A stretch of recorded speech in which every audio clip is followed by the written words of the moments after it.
नमस्कार बच्चों। इसके पहले हमने अपना छठे पाठ का कुछ हिस्सा पढ़ा था, जिसके अंतर्गत हमने देखा था कि शालिनी जो है अपने पिता के घर आई है। वहाँ पे सब उसका स्वागत करते हैं, किंतु अपनी भाभी को देख करके वह बड़ी चिंतित होती है कि उसकी भाभी बड़ी परेशान है, किंतु उसकी भाभी ने कुछ बात नहीं बताई। सभी बड़ी प्रसन्न मन से शालिनी का स्वागत करते हैं। रात के समय सभी भोजन करते हैं, लेकिन भोजन के समय भी शालिनी ने देखा कि उसकी भाभी माला बड़ी ही उदास है, लेकिन तब भी माला ने अपने मुंह से कुछ बात नहीं बताई। अगले दिन शालिनी के भाई राकेश ने अपनी बहन शालिनी से कहा कि बड़ी भाग्य से तुम यहाँ पर आई हो। आज मेरे ऑफिस में बड़ी ज़रूरी मीटिंग है और आज ही जो है माला को मुझे डॉक्टर के पास भी ले जाना है, तो इसलिए एक काम करो, तुम अपनी भाभी के साथ चली जाओ। रास्ते में जो भी कुछ बात होगी वह तुम्हें बता देगी। रास्ते में जाते समय माला ने सभी बात बताई कि वह गर्भ से है और उसका भाई लिंग परीक्षण करा करके ये देखना चाहता है कि गर्भ में लड़का है या लड़की। अगर लड़की होगी तो वह उसको मारना चाहता है। यह सुनकर के शालिनी बहुत गुस्से में आ जाती है और अपनी भाभी को लेकर के घर वापस लौट आती है। इतनी बातें हमने इसके पहले वाले कक्षा में हमने पढ़ी थी। इसके आगे की यह बात आज हम पढ़ने जा रहे हैं। संध्या काले भ्राता आगच्छति। शाम के समय शालिनी का भाई राकेश घर लौटता है। हस्त पादादिकम प्रक्षाल्य, अपने हाथ पैरों को धो करके, वस्त्राणि च परिवर्त्य, अपने कपड़ों को बदल करके, पूजा गृहं गत्वा दीपम प्रज्वालयति, पूजा घर जा करके वहाँ दीप जलाता है। भवानी स्तुतिं चापि करोति, और उनके पूजा घर में जो माँ भवानी की मूर्ति है उनकी स्तुति भी करता है। तदनंतरम चाय पानार्थम सर्वेपि एकत्रिताः, उसके बाद चाय पीने के लिए सभी एक जगह इकट्ठे होते हैं। राकेश कहता है, माले त्वं चिकित्सिकां प्रति गतवती आसीः, किम अकथयत सा। राकेश ने अपनी पत्नी माला से पूछा, माला तुम डॉक्टर के पास गई थी, क्या कहा डॉक्टर ने? माला मौनमेवाश्रयति, किंतु माला उसकी बात का कोई जवाब नहीं देती और मौनम अर्थात शांत रहना, चुप रहना, और चुप ही रहती है। तदैव, उसी समय क्या होता है, क्रीडंती, खेलती हुई, त्रिवर्षीया पुत्री, 3 साल की उसकी बेटी अंबिका, जिसका कि नाम अंबिका है, पितुः क्रोडे उपविशति, अपने पिता की गोद में बैठ जाती है। तस्मात् चाकलेहम च याचते, और अपने पिता से चॉकलेट की याचना करती है, चॉकलेट मांगती है। राकेशः अंबिकां लालयति, राकेश अंबिका को बहुत प्यार करता है और चॉकलेहम प्रदाय, चॉकलेट दे करके, ताम क्रोडात अवतारयति, उसको क्रोड अर्थात गोदी से अवतारयति, नीचे अवतार देता है। पुनः मालाम प्रति, और फिर से माला की तरफ, प्रश्नवाचिकां दृष्टिम क्षिपति, प्रश्न भरी नज़रों से अपनी पत्नी माला की तरफ देखता है। शालिनी एतत् सर्वं दृष्ट्वा, शालिनी यह सब देख करके उत्तरम ददाति, उत्तर देती है। शालिनी कहती है, भ्रातः, भाई, त्वं किं ज्ञातुम् इच्छसि, तुम क्या जानना चाहते हो? तस्या कुक्षिः पुत्रः अस्ति पुत्री वा, उसके गर्भ में लड़का है या लड़की, यह जानना चाहते हो? किमर्थम, आखिर ऐसा किस लिए? षण्मासानन्तरं सर्वं स्पष्टं भविष्यति, और 6 महीने तुम इंतज़ार कर लो, क्योंकि तुम्हारी पत्नी का गर्भ 3 महीने का हो चुका है। 6 महीने बाद अर्थात 9 महीने बाद जो है, सर्वम स्पष्टम भविष्यति, पूरा का पूरा स्पष्ट हो जाएगा। समयात् पूर्वम किमर्थम अयम आयासः, समय से पूर्व यह बात तुम क्यों जानना चाहते हो?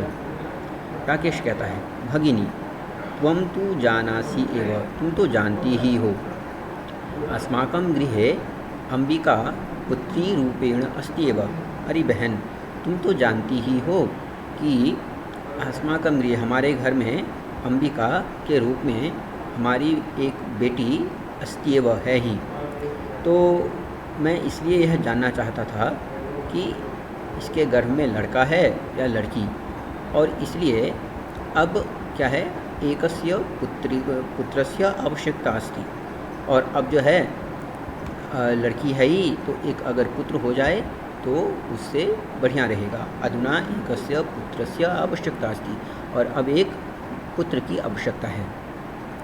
शालिनी कहती है, तर्हि तो कुक्षी पुत्री अस्ति चेत, तो अगर गर्भ में कोई लड़की है, कोई बेटी है, चेत हंतव्या, तो क्या उसकी हत्या कर दी जाए? क्या वह मारने के योग्य है?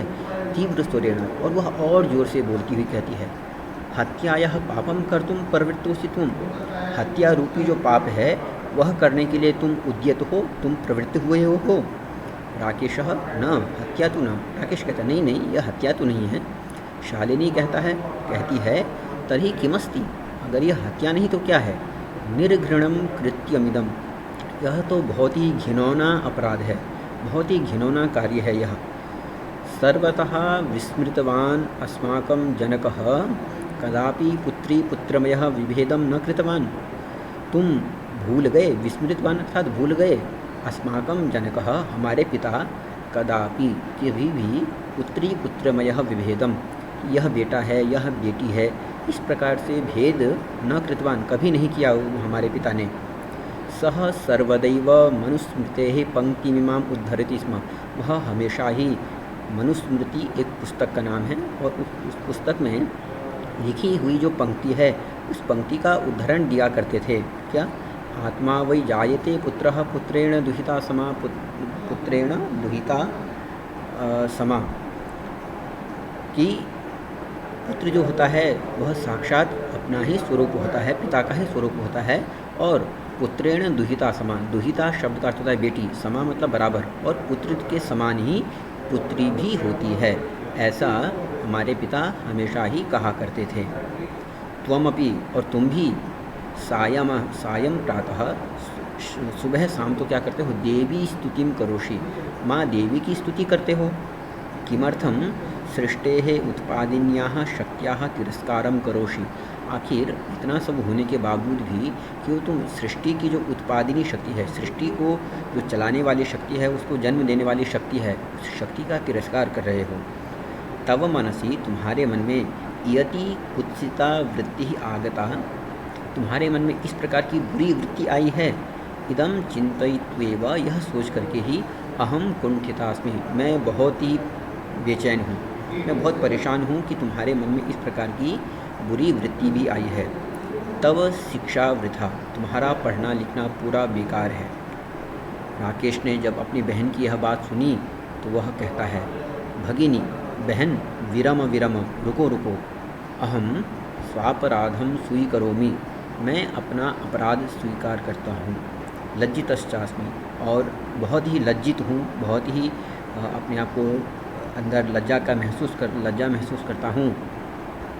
अद्य प्रभृति, और आज के बाद, कदापि कभी भी, गर्हितम इदम कार्यम, गर्हितम शब्द का अर्थ होता है सभी के द्वारा जिसकी निंदा की जाए, बुराई की जाए, ऐसा जो कार्य है, स्वप्नेपि न चिंतयिष्यामि, अपने सपने में भी नहीं सोचूंगा। यथैव अंबिका मम हृदयस्य संपूर्णम स्नेहस्य अधिकारिणी अस्ति, जैसे अंबिका, यह जो मेरी बेटी है, वह मेरे हृदय की पूरी स्नेह प्यार की अधिकारी है। तथैव, उसी प्रकार से, आगंता शिशु अपि, आगंता अर्थात आने वाला, जो आने वाला शिशु है, बच्चा है, वह भी स्नेहाधिकारी भविष्यति, उतने ही स्नेह प्रेम प्यार का अधिकारी होगा। और वह चाहे पुत्रः भवतु पुत्री वा, वह चाहे बेटा हो या बेटी, हर प्रकार से वह मेरे स्नेह का अधिकारी होगा, मेरे प्यार का अधिकारी होगा, उसको भी उतना ही प्यार मिलेगा जैसे इस समय मेरी बेटी अंबिका को मिल रहा है। अहम स्वगर्हित चिंतनम प्रति, मैंने जो अपना, स्व मतलब अपना, गर्हित शब्द का अर्थ मैंने आपको बताया था, निंदा करने की योग्य, चिंतनम जो चिंतन था, उसके प्रति पश्चात्तापमग्नः अस्मि, बहुत ही पछतावा कर रहा हूँ, बहुत ही पछता रहा हूँ कि मैंने ऐसा क्यों सोचा। अहम कथम विस्मृतवान, मैं यह कैसे भूल गया कि यत्र नार्यस्तु पूज्यन्ते रमन्ते तत्र देवताः, कि जहाँ पर में नारियों की पूजा होती है, स्त्रियों की पूजा होती है, वहाँ पर में जहाँ पर में नारियों की पूजा होती है वहाँ पर में सभी प्रकार के देवता निवास करते हैं। यत्र हि ताः न पूज्यन्ते, और जहाँ पर में इनकी पूजा नहीं होती, पूजा अर्थात सम्मान आदर, जहाँ पर में स्त्रियों का सम्मान नहीं होता, जहाँ पर स्त्रियों का आदर नहीं होता, सर्वास्तत्रा फलाः क्रियाः, वहाँ पर में सभी प्रकार की किए जाने वाली जो क्रियाएं हैं, कर्म हैं, जो भी हम कार्य करते हैं वह सब के सब अफलाः, वह सब के सब निष्फल हो जाते हैं, विफल हो जाते हैं। अथवा या फिर पितुर्दश गुणा मातेति, पिता से 10 गुना बढ़कर के माता का स्थान होता है। इस प्रकार की बातें मैं भूल गया, यह मेरे लिए बड़े पश्चाताप की बात है। तो या सन्मार्गः प्रदर्शितः भगिनी, बहन तुमने मुझे सही मार्ग दिखाया, इसके लिए मैं तुम्हारा आभारी हूँ। कनिष्ठा अपि, कनिष्ठा अर्थात छोटी बहन, तुम मुझसे छोटी हो, फिर भी त्वम मम गुरुरसि, तुम मेरी गुरु हो। शालिनी कहती है अब अपने भाई को, अलम पश्चातापेन, नहीं चिंता मत करो, तव मनसः अंधकारः अपगतः, तुम्हारे मन में जो अंधकार थी वह अंधकार अपगतः, दूर हो गया। प्रसन्नतायाः विषयोयम, और यह बड़ी खुशी की बात है कि तुमने अपने अपराध को स्वीकार किया। भ्रातृ जाए, अब वह अपनी भाभी को कह रही है, भाभी आगच्छा, आओ, सर्वां चिंतां त्यज, सभी चिंता को छोड़ दो। आगंतुः शिशोः, और आने वाला जो बच्चा है उसके स्वागताय, उसके स्वागत के लिए सन्नद्धा भव, तैयार हो जाओ। भ्रातः त्वम अपि प्रतिज्ञां कुरु, भाई तुम भी यह प्रतिज्ञा कर लो अपने जीवन में। कन्यायाः रक्षणे, बालिकाओं की रक्षा करने में। तस्याः पाठने, उसके पढ़ाने लिखाने में। दत्तचित्तः स्थास्यसि, एकदम ध्यान दोगे। दत्तचित्त शब्द का अर्थ होता है ध्यान देना। बहुत ही ध्यान दोगे कि उसकी रक्षा किस प्रकार से हो सके, उसका पठन पाठन किस प्रकार से हो सके, इसके प्रति पूरा ध्यान दोगे। और पुत्रीम रक्ष पुत्रीम पाठय, बेटी बचाओ बेटी पढ़ाओ, यह आपने सुना होगा कि हमारे भारत सरकार के द्वारा चलाया गया यह नारा है। और इसी नारे को यहाँ पर में संस्कृत अनुवाद के रूप में प्रस्तुत किया गया है। पुत्रीम रक्षय पुत्रीम पाठय, बेटी बचाओ बेटी पढ़ाओ इति सर्वकारस्य घोषणीयम, यह जो सरकार की घोषणा है, तदैव सार्थिका भविष्यति, तभी सार्थक होगी। यदा वयम सर्वे मिलित्वा, जब हम सभी मिल करके चिंतनम इदम, इस प्रकार के चिंतन को यथार्थ रूपम करिष्यामः, यथार्थ रूप देंगे, उसको साक्षात रूप देंगे, तभी यह घोषणा सरकार की सफल हो सकती है। हाँ, और अंत में एक श्लोक लिख करके स्त्रियों ने हर क्षेत्र में किस प्रकार से अपनी उन्नति को दिखाया है, अपनी क्षमता को प्रदर्शित किया है, इसके विषय में अंत में श्लोक लिखा है। या गार्गी श्रुतचिंतने नृपनये पांचालिका विक्रमे, गार्गी जो हमारा बहुत प्राचीन ऋषि मुनियों का जो ज़माना था, उस समय एक गार्गी नाम की स्त्री हुई है, और उसके विषय में ऐसा बताया जाता है कि वह सभी प्रकार से जो ऋषि मुनियों का जो ज्ञान था, जो आत्म संबंधी ज्ञान था, उस ज्ञान में बड़े ही निपुण थी। हाँ, उसका चिंतन बड़ा ही उच्च स्तर का था। तो जो गार्गी जो है पढ़े एक उच्च स्तर के ज्ञान रखने में बड़ी ही सफल साबित हुई है, ऐसी गार्गी हुई है। नृपनये, नृपनय शब्द का अर्थ था राजनीति, राजनीति में और पराक्रम में पांचाली का, द्रौपदी का उदाहरण दिया जाता है कि वह बड़ी ही राजनीति को समझने वाली हुई है। लक्ष्मी ही शत्रु विदारणे, झांसी की रानी लक्ष्मीबाई का नाम आपने सुना होगा कि उन्होंने किस प्रकार से अंग्रेजों के साथ में लोहा लिया था। हाँ, गगनम विज्ञानांगणे कल्पना, आपने सुना होगा कि कल्पना चावला जो कि स्पेस में गई थी, तो साइंस में के क्षेत्र में उन्होंने कितना अपना नाम रोशन किया है, इसके विषय में आपको बताने की ज़रूरत नहीं, सभी जानते हैं कल्पना चावला के विषय में। तो विज्ञान रूपी जो आंगन है, ऐसे आंगन गगन में जाकर के कल्पना चावला ने अपना नाम रोशन किया है। इंद्रोद्योग पथे च खेल जगति, इंद्रोद्योग पथ अर्थात खेल जगत, उसको हम खेल जगत ही कहते हैं।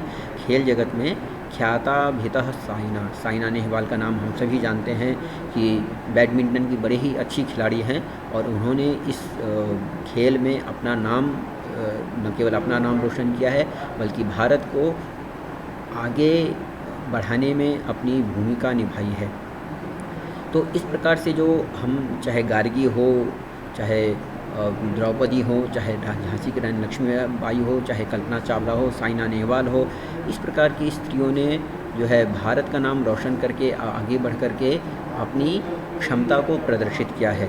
तो ऐसी जो सेयम स्त्री, वह स्त्री है सकलासु दिक्षु, सभी दिशाओं में, सभी क्षेत्रों में सबला। सबला अर्थात बलयुक्त है, वह कमज़ोर नहीं है, हाँ सबला है, बलयुक्त है, वह एकदम तैयार है अपनी क्षमता को दिखाने में।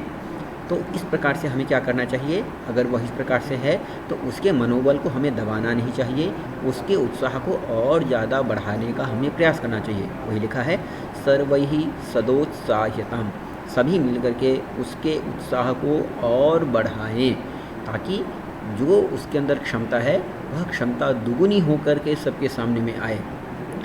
तो इस प्रकार से हमें इस पाठ के माध्यम से यह बात सीखने को मिलती है कि हम अपने जीवन में स्त्रियों का सम्मान करें, उनके विकास में अपना योगदान दें, उनको विकास के पथ पर में आगे बढ़ने में उनकी मदद करें। कभी भी यह न सोचें कि स्त्री किसी भी रूप में कमज़ोर है। हाँ, स्त्री सब प्रकार से सक्षम है, सब प्रकार से आगे बढ़ सकती है, सभी प्रकार से अपनी क्षमता को दिखा सकती है। हमें ज़रूरत है कि हम उसका सम्मान करें, उसका अपमान न करें। वह जिस प्रकार से आगे बढ़ सके हमें वह उसके लिए मदद करनी चाहिए। तो धन्यवाद बच्चों, यह पाठ हमारा यहाँ समाप्त होता है। अगली कक्षा में हम इस पाठ के जो अभ्यास है उसकी चर्चा करेंगे। धन्यवाद।